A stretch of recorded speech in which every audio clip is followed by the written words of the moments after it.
Good morning, good afternoon, or good evening. No matter where you're watching us from around the globe, I say thank you for allowing us into your homes, but most importantly, into your hearts. If you're watching us on the DBNA television network tonight, a sincere thank you and continue to support the network, the sponsors, and also the other talent and other shows that are on the network. If you're listening to us in podcast form, this gold medalist and I tell you to turn that knob up and let us put that flavor in your ear. We're going to have a great time here for the next 50 some minutes. And it's right. It's time to lace them up as you're about to get coached up with another edition of the Coach Scott Field Show. I am super excited. I'm elated. I'm honored and I'm humbled to have this man be a part of this show. We had another Paralympian on our show, Miss Kelly, who went over and also was a part of the triathlon. But this man right here brought home the gold medal from the Paralympics in Japan. Steve Serio. Steve, how are you tonight, buddy?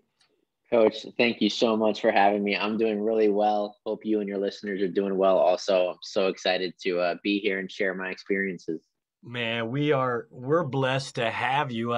We've had some wonderful guests on recently. I mean, we've had NBA Hall of Famers, NBA All-Stars, NBA icons, but none can share an experience or a journey like what you have. Because I have a list of honors and accolades here, Steve. I got to toot your horn here. Toot, toot. My goodness, we're talking silver medal in 2006 in Amsterdam, gold medal in 2007 at the Pan Am Games, and then bronze medal in 2012. But then you back that up with two gold medals, 2016 in Rio de Janeiro, and then again 2021 because that 1 year that you guys had to have a break because of COVID, but bringing home another gold medal in Japan. What is that like to have that gold medal put around your neck with your teammates, my man? Honestly, it's a surreal experience. And to be honest with you, if you would have told me at the beginning of my journey that I'd be a two-time gold medalist, I would have thought that you were absolutely crazy. The cool part about the Tokyo experience was that because of COVID, we actually got to put the gold medals on our teammates. So the person standing next to us on the podium got to put it on. And it just makes that experience that much more special because it's one of your teammates, your brothers, putting that medal on you and us sharing that experience together. So it was absolutely indescribable. For me, I'm one of those people who hates to lose more than he likes to win. So when you win, it's not really happiness, it's more relief. But we're just soaking up every moment. And like you said, to be a two-time gold medalist, it's still kind of sinking in. Well, I guess the competitive juices that we have because of, our backgrounds, we're cut from the same cloth, and I get that. Uh, but just thinking of the euphoric feeling that maybe you've had some time to process it now and to put into words what that means to have you and your brothers bring home a gold medal and that adulation and that just overwhelming feeling of relief, as you call it, to have that medal put around your neck. It's got to be something that just it's got to give you chills. Yeah, everybody has gone through hardships the last 18 months, and we Oh, as high performance athletes are no different. When we won that gold medal, we just kind of all in the locker room before the party started, where we just went around the room and just kind of thanked everyone and shared our experiences. And I remember what I said was, this goes back to all of the Zoom workouts, all of the planks that we've done in our apartments, in our small living spaces, all the times that I was, working on my form on the couch because of COVID, we couldn't go shoot. All those little aspects led to this incredible moment that we got a chance to share together. So the last 18 months have not been easy for anyone, but it just made bringing home another gold medal that much sweeter. Steve, that's just so cool because I think of how blessed I've been to have been able to just work with some of the best athletes around the globe. And I think of a Steph Curry who, gets a gold medal. But yet I hear you saying the same things that he talks about, because there's truly a mindset. Because, you got to keep your mindset right. You got to keep yourself mentally and physically sharp. And then talk about those repetitions that you have to have. I hear you saying, you're sitting there on the couch working on your form because of muscle memory. I mean, we need that dopamine and those endorphins to be kind of flowing through our bodies. And, during COVID, that was such a challenging time. But, to think of someone who has challenges like yourself, what was that like to sit there and have to be like, okay, guys, let's get on this Zoom call and let's push each other, let's challenge each other, let's hold each other accountable, so that way we can go attain our goals that we're going to, go for in Japan? Yeah, as a Team USA athlete, I've always told people that I'm very well equipped to deal with success. I'm also very well equipped to deal with failure and evaluate and use that as a motivating tool moving forward. I am not well equipped to deal with uncertainty. And that's what the last 18 months have been like, just an uncertain time, not only from the health and safety of me and my loved ones around me, but whether the games were even going to happen in Tokyo, whether or not I wanted to postpone my career by another year toward the tail end, and whether this was a goal I really wanted to try and attack and go after with my teammates. But what I learned is that this isn't something that you turn off. The level of consistency, the hard work that you put in, and the power of small victories are the things that not only propel an amazing athlete like Steph to be the best version of himself as an athlete, but it's the same power that we have as Team USA Paralympians. So throughout the entire process, we just kept reminding each other that, yes, we can't make these huge gains that we're used to seeing leading into a Paralympic Games, but any small victory that you can accomplish throughout the day is going to pay dividends for us when the time comes. And obviously it did, because we accomplished our goal. Wow, man, I'll tell you, Steve, you're dropping more nuggets than McDonald's right now. So I'm hoping that our viewers are going to sit there and really grasp and soak in what you are sharing with them. Because, whether we're able-bodied or, have challenges, I mean, it takes a specific mindset and a focus and a discipline to be an elite 1%er at any level, especially, when you're trying to attain world championships or Olympic gold medals. I mean, it takes a high level of discipline. Yeah, absolutely. It's not just a hobby, or it's not a craft. What I tell people, it's a lifestyle. Every single decision that you make throughout the course of a day, the way that I've always approached it is this going to help or hurt my training for the next day? Is this going to help my recovery? Is this exactly what my body needs at this time? And yes, obviously throughout the course of your journey, you're going to make some decisions, you're going to have some drinks, you're going to enjoy life, but every single thing that you choose to do or to consume is impacting that ultimate goal. And in that aspect, it's a lifestyle. It takes a lot of sacrifice. It takes a lot of discipline. But ultimately, this was the goal that I set for myself, and that we as a team set for ourselves, 5 years ago. And to finally have reached that mountain, despite COVID, despite the hardships, and despite the sacrifices that everybody has made over the 5 years, it just made that experience so special to share with the guys. Man, Steve, I'm getting chills listening to you share that with me right now, dude. This is so cool. I'm so thrilled for you.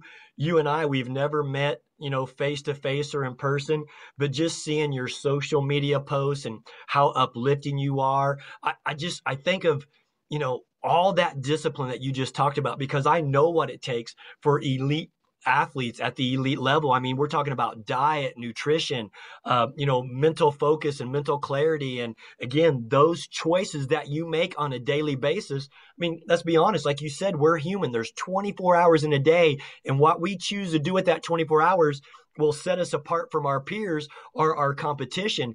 And I hear you talking about diet and nutrition and, physical exercise. Peel that onion a little bit more for us, because what type of diet is important for someone like yourself who is in a wheelchair, and, you got to take care of your body and take care of your joints. And I mean, kind of share that with us a little bit. Give us a day in the life of Steve Serio as soon as you wake up, to kind of walk us through your day. Yeah, no, those are some great points you put in there. So my day as a high performance athlete always starts with coffee, because nothing happens in my day before coffee. I am one of those people. So that's first and foremost, and that's not negotiable. Hey, Steve, After, Steve, I gotta tell you this. yeah, My wife gets up and makes a coffee to go buy a coffee. But I, honest to God. me and her can be friends. There you go. I need to talk to her. But yes, so coffee is first and foremost, but then you get a little something in your stomach, and then you automatically go to the gym. So that's the first thing, because that's the first thing that pops into my head when I wake up is, what am I going to do to be the best version of myself as an athlete?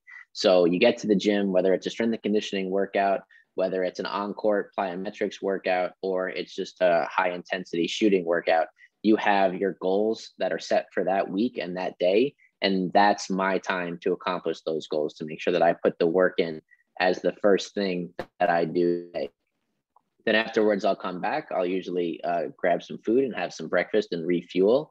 And then I'll start to like kind of knock out emails, start to do the aspects of life that I don't particularly love, but I 100% have to do, to make sure that I am still having the impact, and I can come on shows like this and spread the awareness of the Paralympic movement to the best of my ability. And then usually in the afternoon, and a high intensity day is when I'll go in and get another workout. So that's another gym session. That could be another light cardio session. That could be just 30 minutes of stretching, whatever kind of my body needs to make sure that I'm prepared for the next day and the next workout. And then at night, that's my time to either cook dinner, go visit some friends and family, enjoy life. But I am one of those people who I need a minimum of like 9 hours of sleep. So sleep is what I've learned as I've aged, is the most important part of my training aspect. It's not necessarily the time you put in the gym, but it's how you allow your body to recover.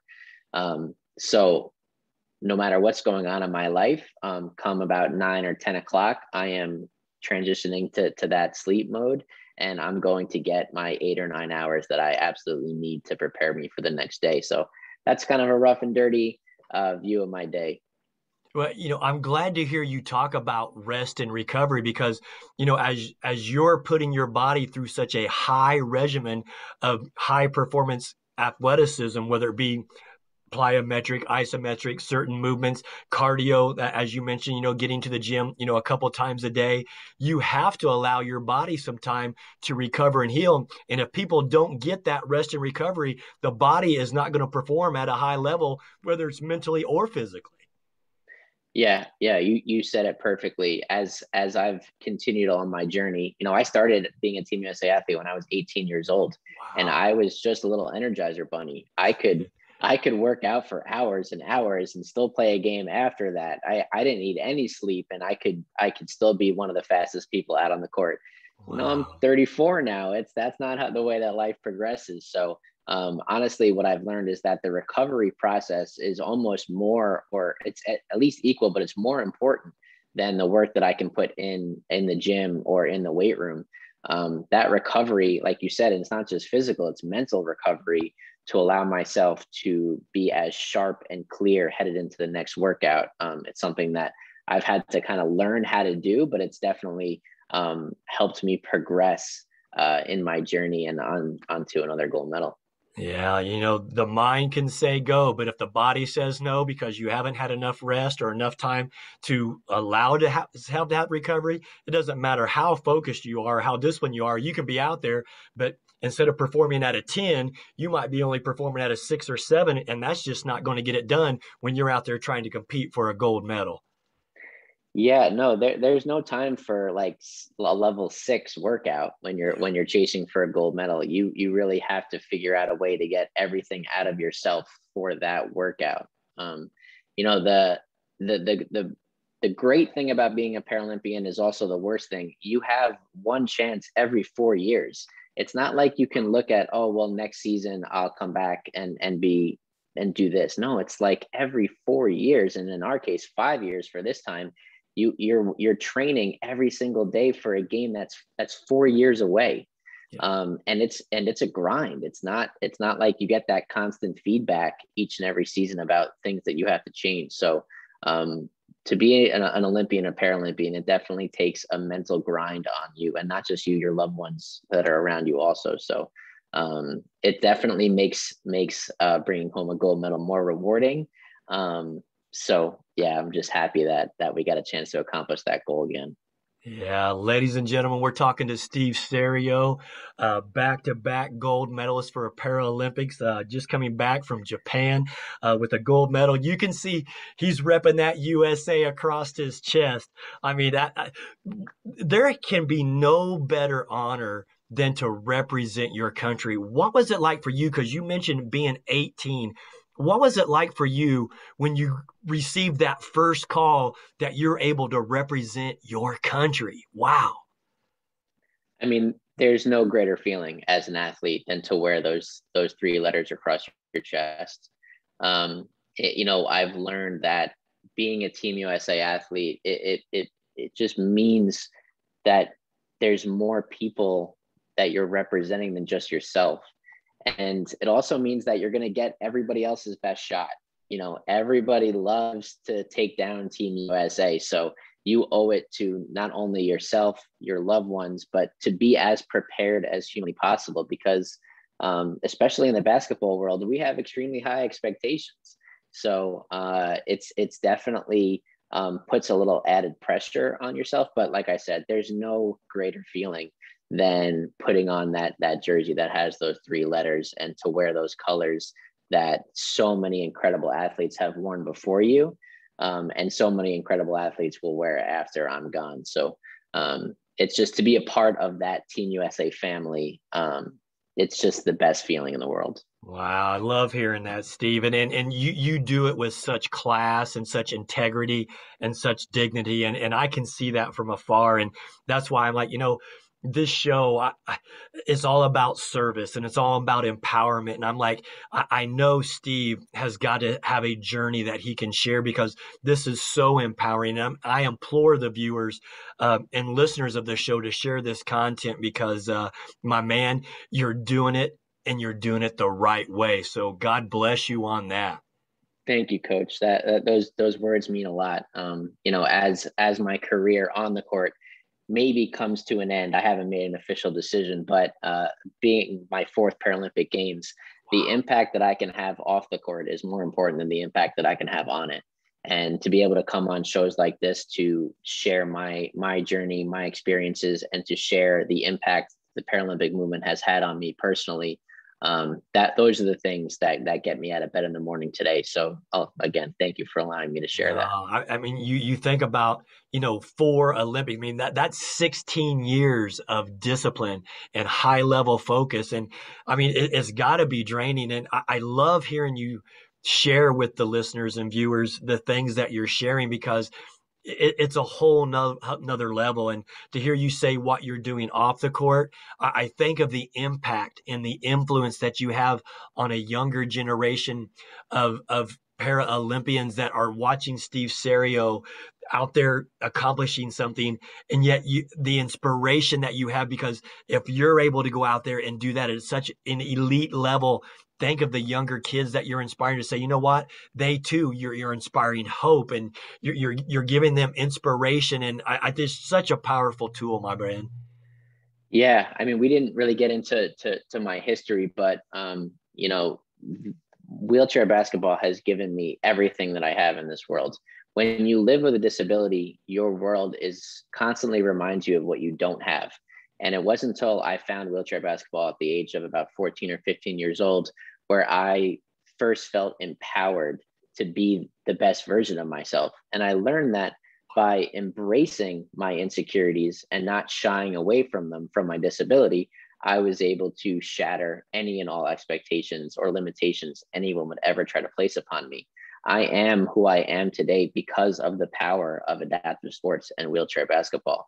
And I just hope that there's no child or no person with a disability that falls through the cracks, that doesn't find their niche, that doesn't at least try one type of adaptive sport, because it really has given me everything that I have today.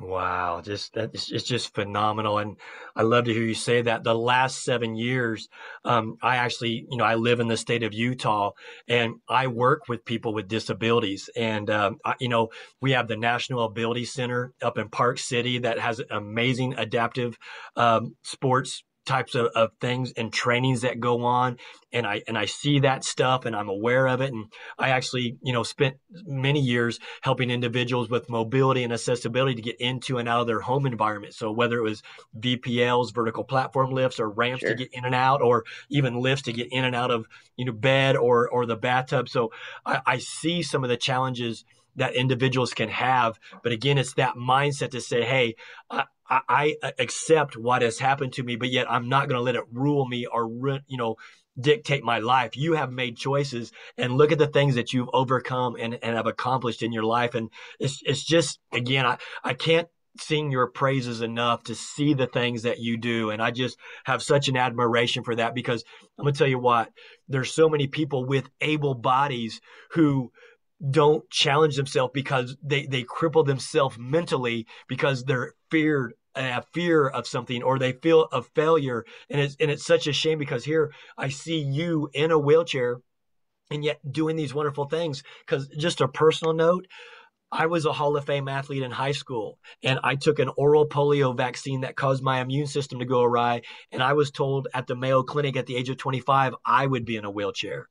And Uh-huh. to hear those doctors say that to me, I wanted to fight. And I remember looking over at my mom saying, they don't know me very well, do they? Now, I was blessed that I had great doctors, and, my father had great insurance. And, I can tell you now that here I am 53 years old and I'm not in a wheelchair, but yet I see you, and you and I mean, we could have been teammates on that wheelchair basketball team. I mean, and so I just share that with you personally, so you know where I'm coming from, that I have the utmost respect and admiration, because you have not let your physical limitations cripple you mentally, because you're like, hey, this is who I am, and I'm going to, accomplish what I want to accomplish. And I just love and respect that. Yeah, coach, there's so many great things that you just said there. I'm sure that if you were on our Tokyo wheelchair basketball team, the gold medal game wouldn't have been so close. Like you would have been able to help us out, and it wouldn't have been so tight back and forth at the Oh, end I don't there. know. Hey, you don't need a skinny bald man like me out there now. No, but going back to what you said, yeah. So much about our world when you live with a disability is about constantly reminding you of what you don't have. And I love to hear that, when you provide someone with the freedom of movement, whether that's an assisted living device or a ramp to get in or an accessible vehicle, you're not just providing them the opportunity to move from point A to point B, you're providing them, you're showing them that they have the potential to be anyone that they want to be. And one of the sponsors that I work with is Toyota, and they're absolutely passionate about creating freedom of movement for each and every person. And for me, I found that passion through adaptive sports. I remember I went down to my first wheelchair basketball practice when I was 15 years old, and Wow. I didn't have any expectations or what have you about wheelchair basketball. I kind of thought that they were playing on these like little Fisher Price hoops that are like 2 feet tall, and that like people in wheelchairs were like slam dunking the basketball on these Fisher Price hoops. Like that's what I thought wheelchair basketball was. But I remember sitting in a basketball wheelchair for the very first time, not knowing anything about the sport, pushing up and down the court and just feeling free from my disability for the very Wow. first time. And I knew that at that moment, my life was going to be about the things that I could do, not about the things that I couldn't. And it's such a powerful, impactful feeling to have gone through. I just want to make sure that every single person, especially people with disabilities, find a feeling like that in their life, because it really did change the direction of my journey forever. Yeah, amen to that, Steve. And words that come to my mind, when I would go into these homes, because I had such an affinity and I had an empathy, because I'm like, that could be me very easily. So I want to provide service and help these individuals have independence. But I also I want them to feel inclusive. I want them to feel like they're a part of the community, because they are. And just because you have a physical limitation or a physical challenge, that does not mean you cannot be successful in this life, because again, it's choices, as you mentioned. And I want to kind of backtrack a little bit here.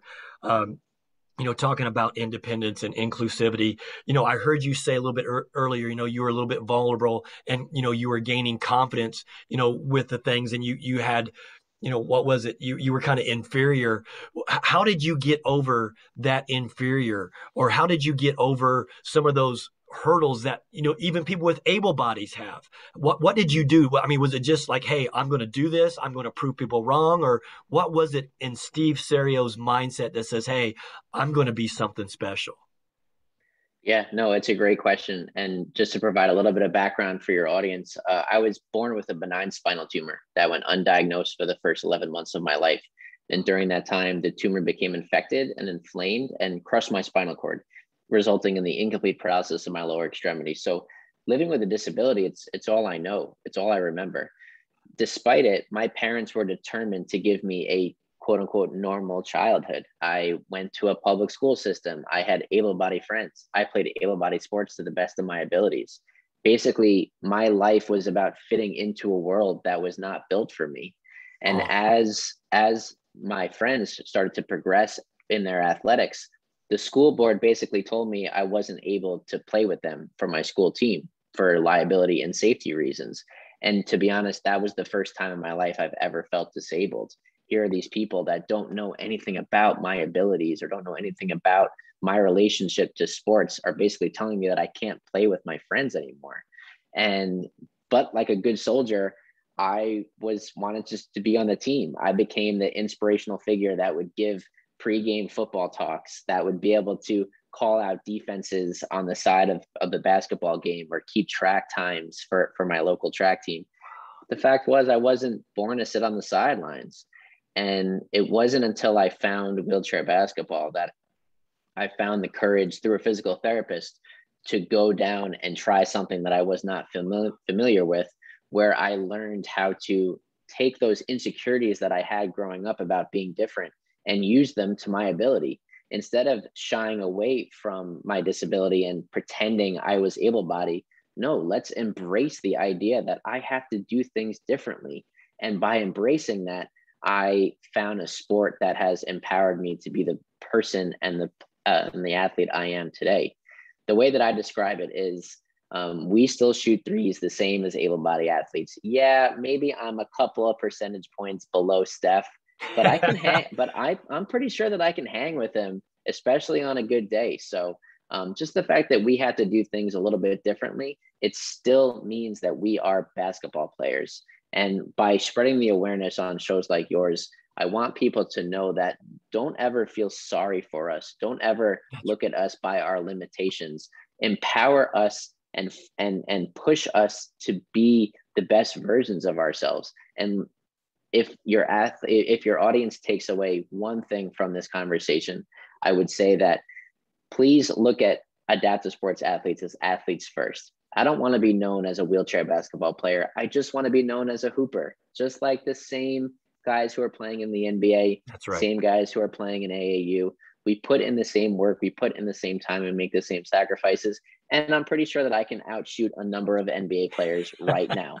So thank you for allowing me to kind of say that. But it wasn't until I found this game where I learned how to take those insecurities and turn them into a way to be the best versions of myself. There was never like some motivating thing to be like, okay, this happened, so therefore now I'm pissed and now I'm going to be a Team USA athlete. It was this huge journey. It was this huge transformation. And I'm, like I said, I was just very fortunate to have found it when I did.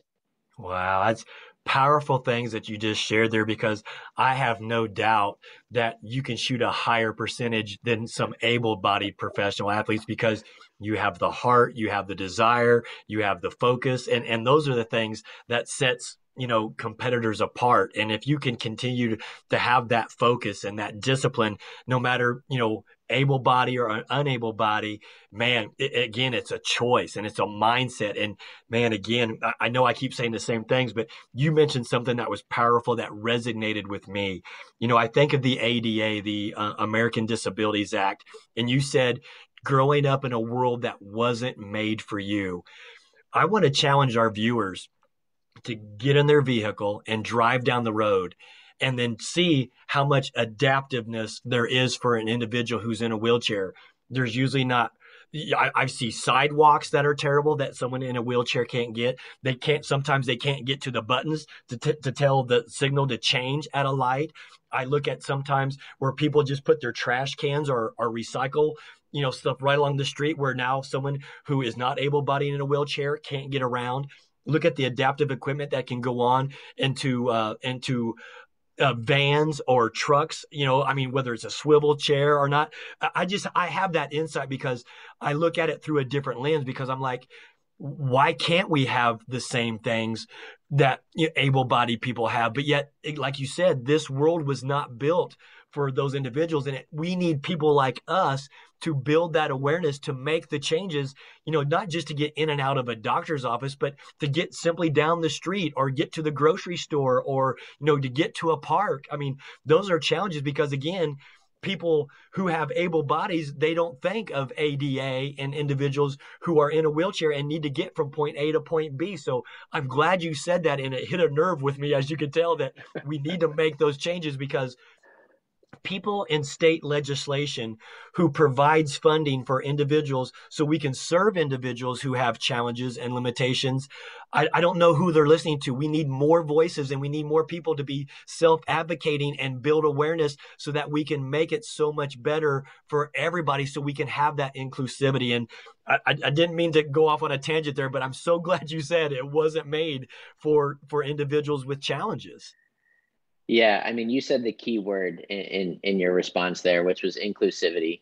The thing I love about being a Team USA athlete and being a part of the Paralympic movement and coming on shows like this is not only do I get a chance to share my journey, but we have the opportunity to make an impact in the everyday life of someone with a disability. Like you said, whether it's, moving your trash can off the sidewalk so that people in wheelchairs can use, working with state legislatures to just make sure that there's appropriate curb cuts to get on and off. Like those, listen, I live in New York City. It's probably the least wheelchair accessible place on the planet. I can't imagine.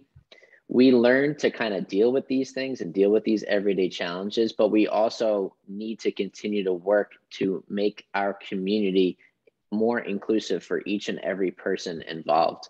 I can tell you that the biggest challenge for me using public transportation like the subway in New York City is that like 50% of the elevators never work.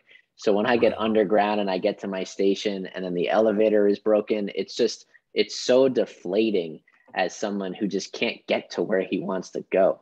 But, through the awareness of shows like this and with a little bit of influence with the success that I've had on the field of play, hopefully we can just continue to make our communities more inclusive.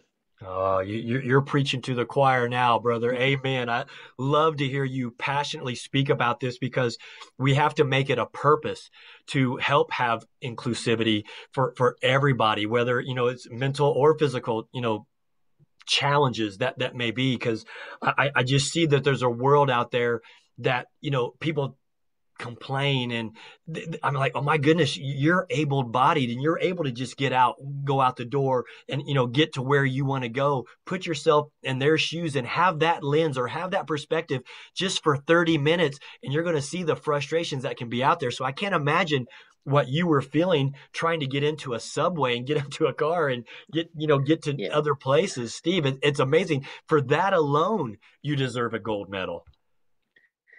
Yeah, it's all about perspective, and I don't want to make it seem like I never have bad days or negative thoughts. Right. Just like everybody goes through hardships, whether whatever various levels of degree that it is. But I love the fact that you're imploring your listeners to just think of us just for a little bit, just for a moment, or when they're out and about. And like you said, if all of us work to make the community a little bit more inclusive, that's just going to be so incredibly powerful for that person who needs to do things a little bit differently. Yeah, thanks for allowing us to have this platform to speak on that. And I know you had no idea that it was even going to go that way, but I'm glad that it evolved to have that in the discussion. And again, when you mentioned, a world that wasn't built for you, I'm like, oh my goodness, I gotta speak on that. So thanks for allowing me the Yeah. opportunity to speak on that passionately. Gosh, there's so many ways we could go with this conversation, but who were some of your sport influences? Who were some of your mentors that helped kind of guide and lead you? You mentioned a therapist earlier, but who were some of the major influences for you to help you become your best version of yourself? Yeah, it's a great question. And when you've had, over a 20-year journey, there's going to be people at various checkpoints that make huge impacts on me, not only as an athlete, but as a person. First and foremost, my father. He Wow. he was a former athlete, and he's just the type of dad that never said no. He drove me to every single practice. He drove me to every single tournament, no matter where it was. He was the person who encouraged me when I was a little bit apprehensive about playing an adaptive sport and not an able body sport. He's been my rock from day one.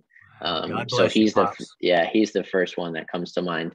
My collegiate coach. So I went to college at the University of Illinois, and my collegiate coach there by the name of Mike Frogley, he was the person who turned me into a high performance athlete. Not only did he teach me the X's and O's on the game, but he showed me the lifestyle that it took to be a Team USA athlete. And, when you're in college, you're trying to juggle a lot of different priorities in your life. Um, but he taught me how to be an adult. He taught me how to be a leader. Actually, a fun fact for your listeners, wheelchair basketball actually started at the University of Illinois as a way for World War II veterans to help them acclimate back to into society. So I felt a deep connection with the impact that the sports can have on the world through the University of Illinois. So that's one of the reasons why I attended. But that entire program, and specifically my coach Mike Frogley, they had a Wow. huge impact on me for sure. Wow, love hearing that. Coaches can have a huge impact on lives positively and negatively. And I'm glad to hear that, you had some guidance and some mentors out there that helped you evolve into the individual that you are today. And, to hear you, talk about your father that way, it just, again, it gives me chills. And I love hearing that, Steve. So thank you for sharing that. I'm sure it can be a little bit emotional for you. Um, I watch wheelchair basketball and I'm astonished at the quickness, the quick pivots, the turns, the stops. I mean, some of the collisions that happen out there on the court. I mean, it's a physical game. How do you prepare yourself for that physicality and, to just have yourself in condition for some of those collisions? And, sometimes that chair flips and you're rolled over and then you got to get yourself back up the chair and get down and, make another play. I mean, it's just phenomenal to watch you guys just compete like that.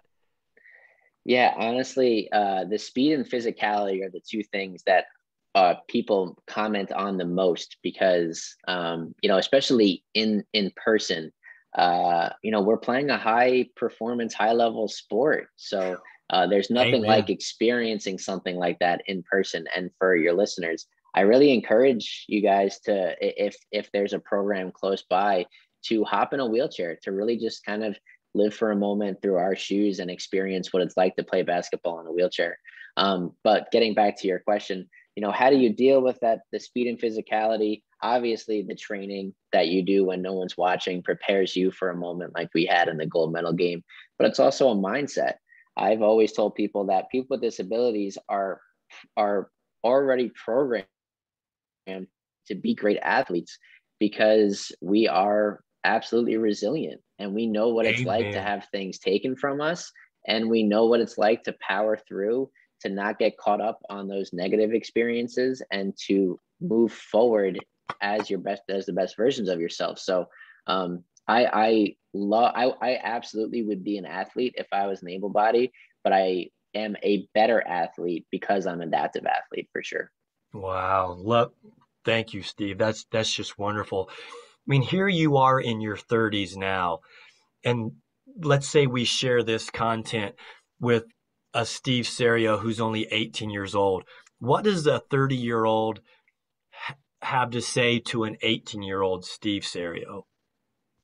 I would say to embrace the losses, Mm, embrace those negative and down moments. So I've lost in my career more times than I've won. You rattled off some of my accolades, but what you didn't rattle off is that my first Team USA in Beijing in 2008, we finished fourth. right. And in my career, there's a number of athletes that um, were held down by that moment, but just thought that they weren't good enough, just thought that they didn't want to make all the sacrifices necessary. For me personally, I use that not only as motivation, but as an incredible learning opportunity. I learn more from my losses than I do from my wins. And in many speeches that I give, I tell people one of the reasons why I'm a two-time gold medalist is because I've lost plenty of times in my career. I've had plenty of opportunities to learn, not only about the game of basketball, but about being a leader, how to be a great teammate, how to be a great person.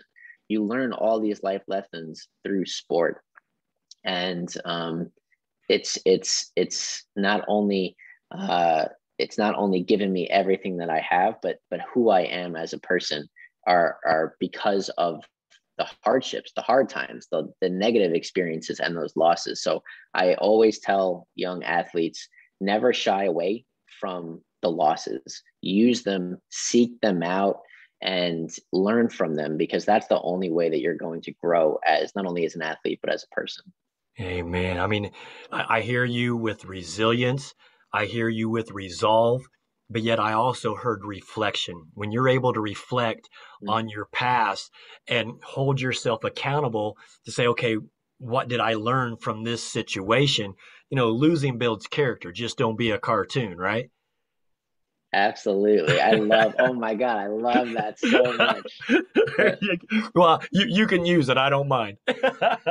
Coach, that's good stuff, man. That's Oh, absolutely right. you got it, brother. I mean, here we are having this wonderful conversation with Steve Serio. I mean, co-captain of the men's national team with basketball, bringing home, back-to-back gold medals.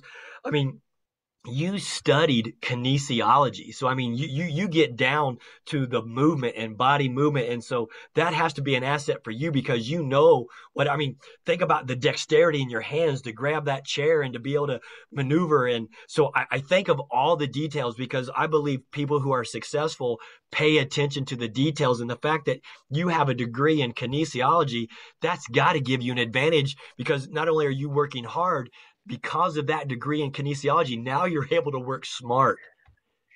Yeah, I mean the best part about the group that we've assembled around our team is that they're so incredibly open to our feedback. Like our strength and conditioning coach, she tailors workouts for each and every person specifically to what our goals and what our needs are. And being a kinesiology major, I can just provide her with a little bit more of specific feedback to how my body is reacting to her workouts. It's definitely helped in my journey without a doubt. I haven't used it. I haven't used that major professionally in the way that I thought I was going to as I was studying. I really thought I was going to go more into the research side of kinesiology and exercise science, especially in the adaptive sports community, because our bodies respond differently to exercise with different muscle movements. So I haven't used that professionally very much, but it's definitely helped me athletically along my journey.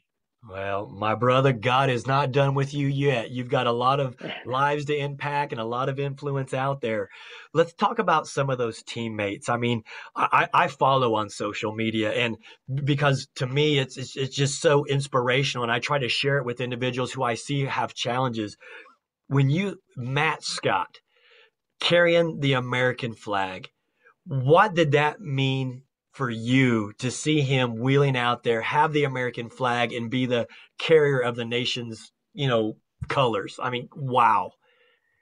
Matt Scott has been on every Team USA that I've been a part of since day one. He is more than a teammate to me. He is a brother and he is an icon in the adaptive sports community. I really encourage everybody to look him up, follow him on social media.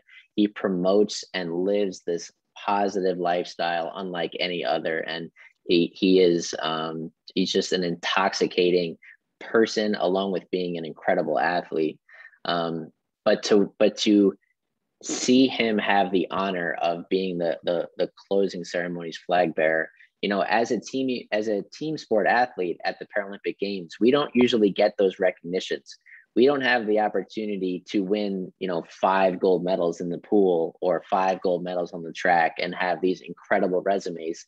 We work for 4 years to win 1 gold medal.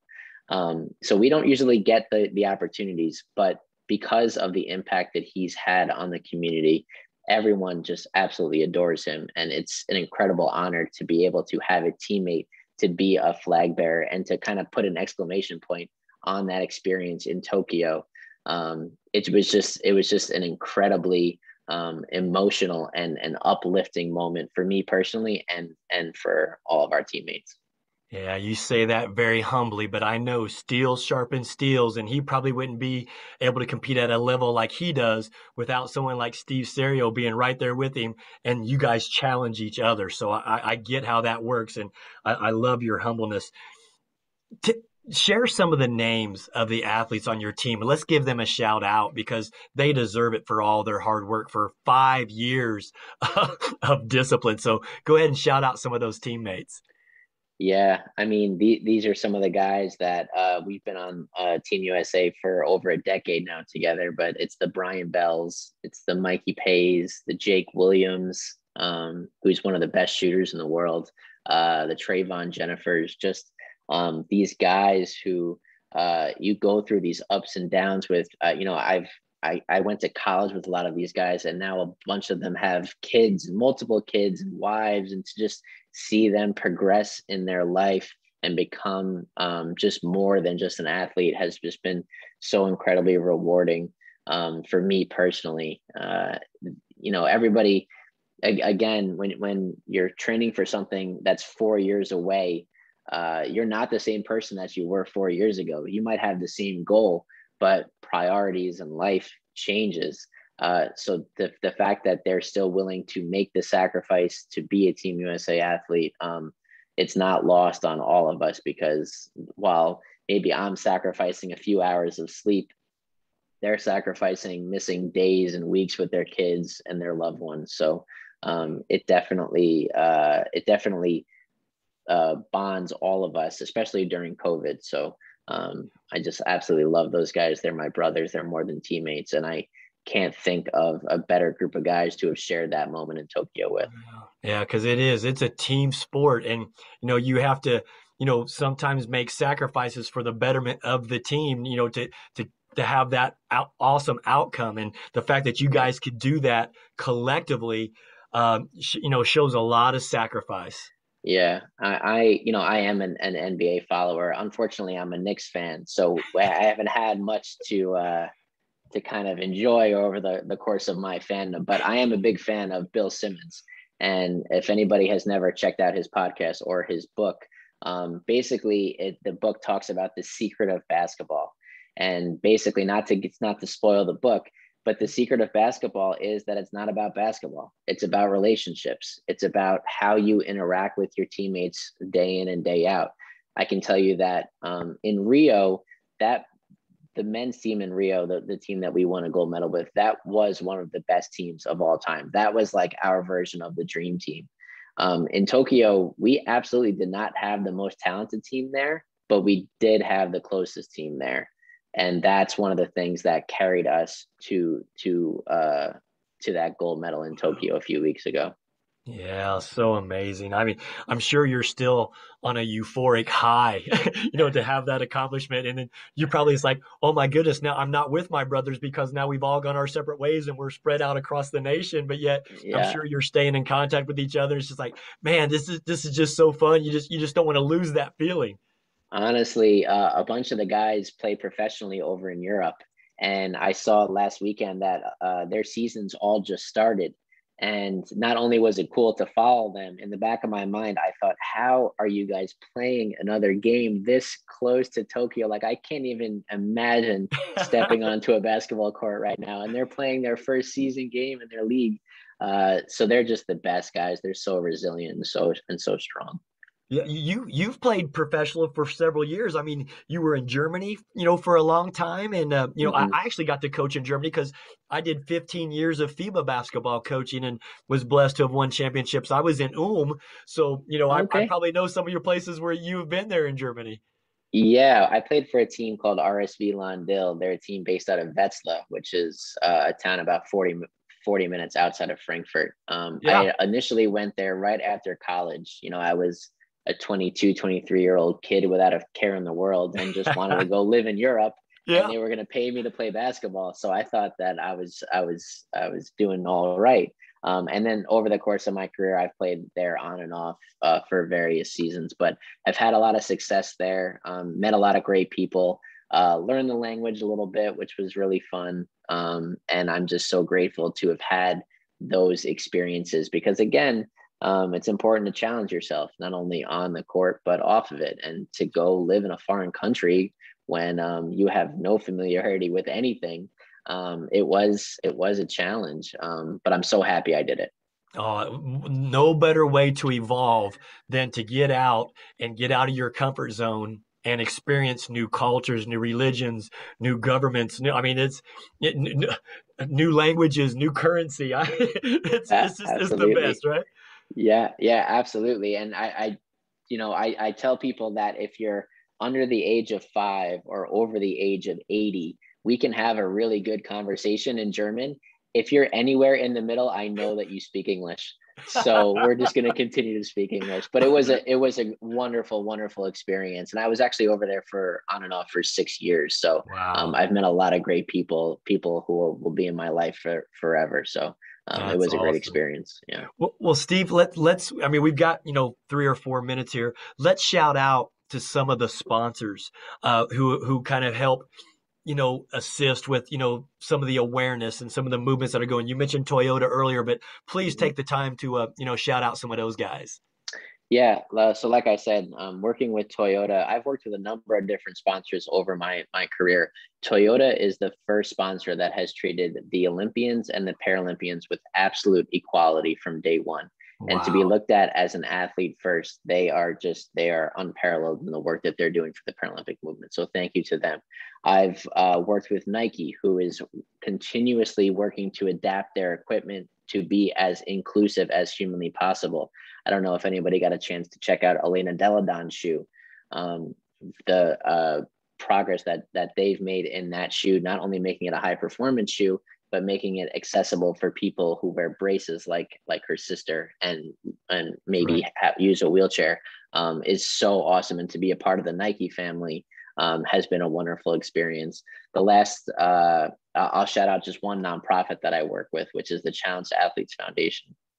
They're a nonprofit based in San Diego, and they provide grants for kids with disabilities to buy sporting equipment. The Oh, the the sporting equipment price is a huge hurdle for allowing people to play this game. It's not like you can buy $100 pair of sneakers and just go play basketball. For us, my basketball wheelchair costs over $4,000.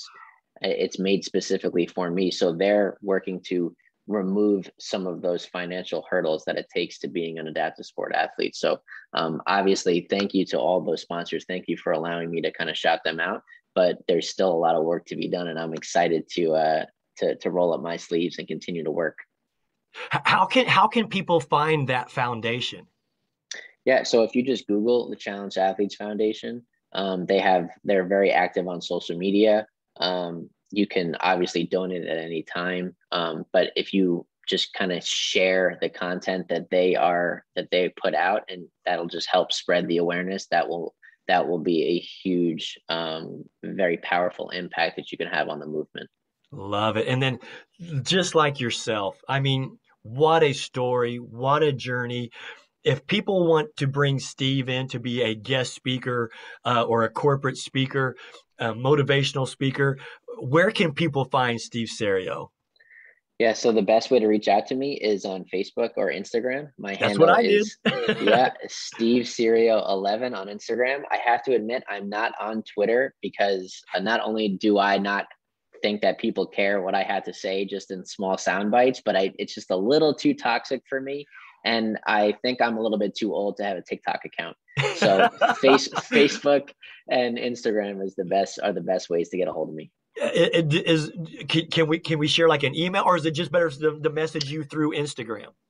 Yeah, I can share my email. My email is easy. It's Steve, the letter D as in Dylan, Serio at gmail.com. So again, yeah, any way to reach out to me. I would love to talk to you, and thanks for allowing me to share my story and continue the Paralympic movement, spread the awareness. So thanks, Coach. Steve, I'm a better version of myself just to have had this 50 some minutes with you. Thank you for your knowledge, your empowerment, your wisdom, your experience, your journey. Uh, I'm just in awe, and I want to, continue this friendship, and anything that I can do for you, please don't hesitate. We're going to have you come back on the show again. It's been a wonderful, 54, 55 minutes. It feels like it just went by in the blink of an eye. I was like a kid at Christmas. I couldn't wait to get you on the show. Yeah, I mean, I absolutely had a wonderful time. Thank you for your knowledge. Thank you for kind of talking about life for someone with a disability outside of the field of play. I think that's really important for the listeners to hear. While the impact that I've had on the court has been absolutely incredible with a lot of success, these are the things that I wake up for to do, because we need to increase the awareness. We need to increase the impact that the sports have had on everybody with a disability. So thank you for allowing me to share my journey. Well, Steve, at some point, if you could send me an autographed photo of you, I'm going to sit it right here behind us as an inspiration. And I'm going to continue to take it into some of the communities that I'm involved with as I continue to work with people with disabilities, because I want them to see that someone like yourself who may have challenges and limitations, you don't let that stop you. You are wonderful, and I admire and respect it. So, my man, God bless you. I know God has great things ahead of you, and hopefully we can cross paths sometime here in the near future, because it'd be so fun to sit down together and continue to share stories, my friend. Yes, sir, Coach. I would love to, and I'll absolutely get you that photo. Oh, can't wait, my man. I'm like a kid at a candy store right now. I'm so excited. That's Ladies and awesome. gentlemen, this is Steve Serio, two-time Olympian. You see that USA across his chest? Again, share this content. Let's continue to build awareness. And Steve, thank you so much for all that you continue to do. God bless you on your journey. And again, let's cross paths real soon. I'm only going to be a phone call away or a text away, brother. Anything that I can do for you, let's get together, brother. Appreciate you, Coach. Thanks for everything. God bless. And ladies and gentlemen, continue to stay tuned for another exciting episode of the Coach Scott Field Show. But boy, I'm going to tell you what, they've got big shoes to fill after this one tonight. We'll see you, Steve. God bless, brother. Take care.